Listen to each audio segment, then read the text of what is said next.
We're doing a very famous story. It's called A Christmas Carol. It's set back in the 1800s. Basically, we're talking about a very miserly, very crabby gentleman who doesn't give to anyone and doesn't love anyone and acts very mean.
Yes, the spirit's gonna get you. Seems like it happens to all of us around this time of year.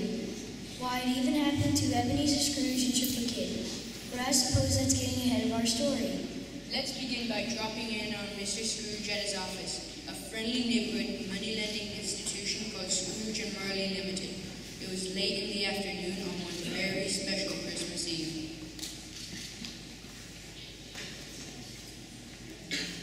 37, 38. Keep your eyes on your work, Cratchit. Yes, sir. Merry Christmas, Uncle Ebenezer. Bah! Humbug. Save me from Christmas. Uncle, Christmas a humbug? You don't really mean that. Oh, yes, I do. Merry Christmas. What reason do you have to be merry? You're poor enough. Well, what reason do you have to be miserable? You're rich enough. Bah! There's no such thing. Only poor enough. Don't be angry, Uncle. What else can I be when I live in a world full of fools blabbering Merry Christmas all the time? What's Christmas to you but a time for paying bills without money? A time for finding yourself a year older and not a day richer? If I had my way, every idiot who goes around with Merry Christmas on his lunch should be boiled in his own pudding and buried with a stick of holly through his heart. Uncle! Nephew, you celebrate Christmas in your way and let me celebrate it in mine. But you don't celebrate it. Why don't you join us for Christmas dinner? I'll have plenty to keep me busy here at the office. Which reminds me, these are still business hours. Please be good enough to let me get back to work. Good afternoon, sir. Please think about my offer, Uncle Ebenezer. Please think about my offer, Uncle Ebenezer. You are always welcome, and you do look like you need a day off. Good afternoon. Merry Christmas, Uncle Ebenezer, and to your family, Bob Cratchit. Thank you, to you too. And a Happy New Year to all. Good afternoon.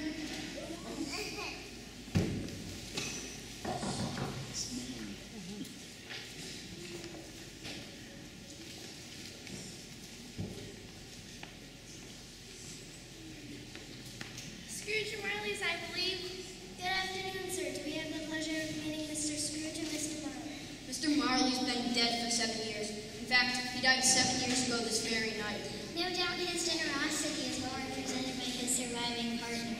Mr. Scrooge, at this festive season of the year, some of us are gathering donations to help the poor.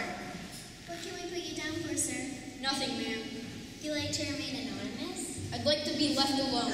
I don't make myself merry at Christmas, and I can't afford to make idle people merry. My taxes help support the prisons and the workhouses, and they already cost more than they're worth. And those who are badly off can go there. Many would rather die than go there. If they would rather die, they better do it and increase the surplus population. Good afternoon, ladies.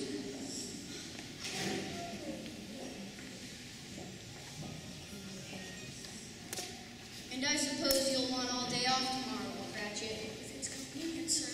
It's not convenient, and it's not fair. Well, it is only once a year, Mr. Scrooge. That's a poor excuse for picking a man's pocket every 25th of December. I give him one Christmas day off, and you expect them all.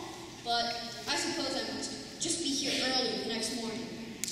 Oh yes, thank you, sir. Merry Christmas to you, Mr. Scrooge. Really appreciate it, sir. All right, you can run along now, Cratchit. I'll close up the vault for the night. Yes, sir. Thanks again, sir. Let's see. Where was I? I suppose I can finish counting this in the morning. It does have a nice ring to it. I kind of hate to put it away.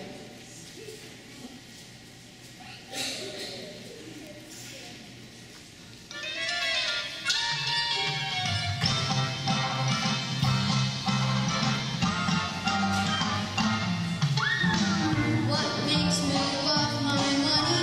I can count on it. What makes my dark days sunny? Running all of it. They say you can count on human kindness. That's all trash. Just let them get close enough and in a flash. They want my cash. I'll count on gold and silver. That's my recipe. Unlock my tiller filler up with currency. My charity starts at $1.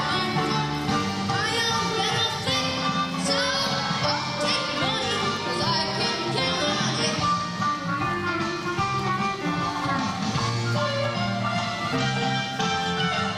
What makes him love his money? We can count on it.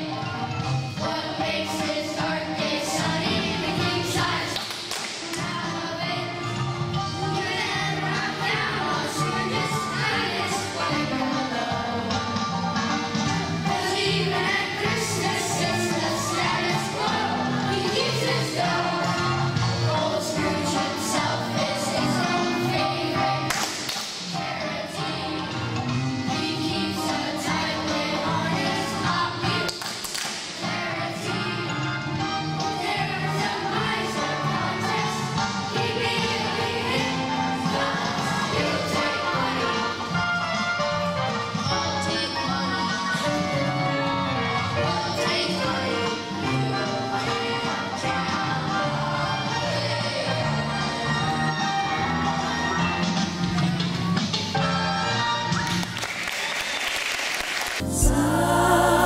Silent night, holy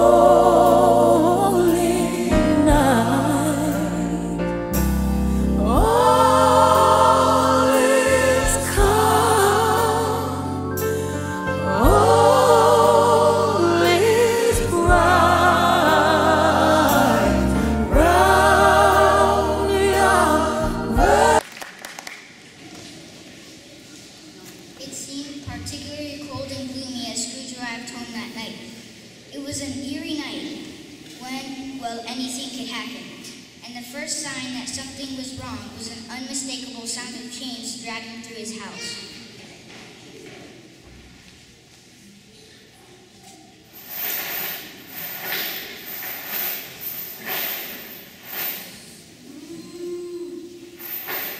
humbug.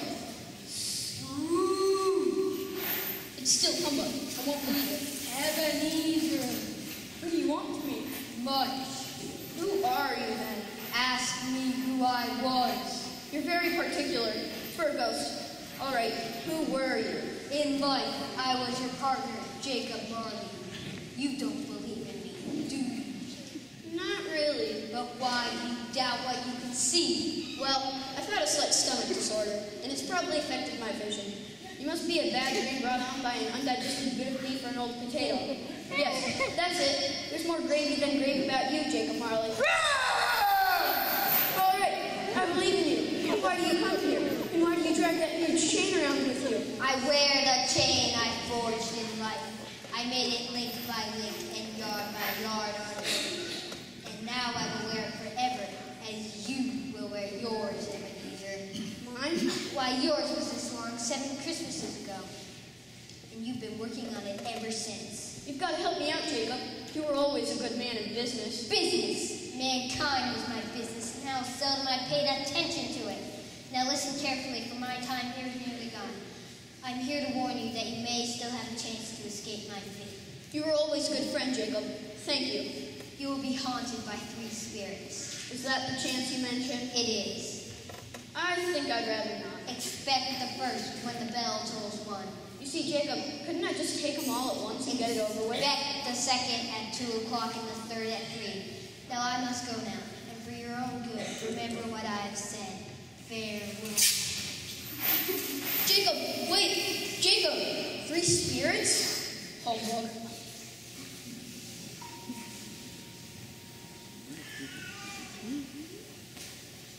Are you the spirit I was warned about? I am. Who or what are you? I'm the ghost of Christmas past. Long past? No, your past. But why exactly are you here? For your welfare. I appreciate that, but a good night's sleep might do more for my welfare than... Let's call it your redemption then. Rise, nothing more. Where are we going? You'll see.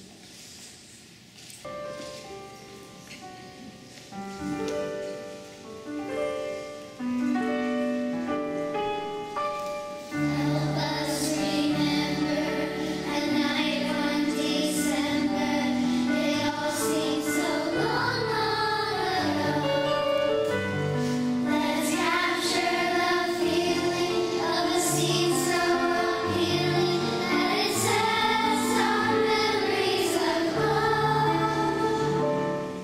Take us back to a Christmas past, to the simpler time when friendships would last. We could sing an old-fashioned song, all snug by the fire. We'd go dreaming along.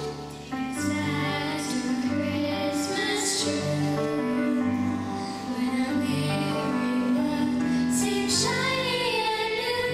Let us bring back those feelings of happiness and then make an old-fashioned Christmas new again. Back to a Christmas true, when our weary world seems shiny and new. Let us bring back those feelings of happiness and then make an old-fashioned Christmas new again. Let's make an old-fashioned Christmas new again.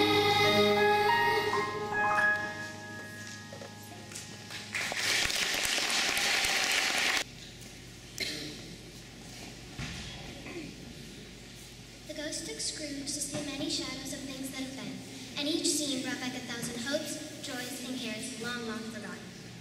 They visited a school during Christmas that was not quite deserted. A solitary child, neglected by his friends, was left there, though he was cheered by a visit from his sister Fina. She had a large and loving heart, but died a young woman, leaving one child, Scrooge's nephew Fred. Ebenezer's favorite visit, however, was to his first employer, Fezziwig.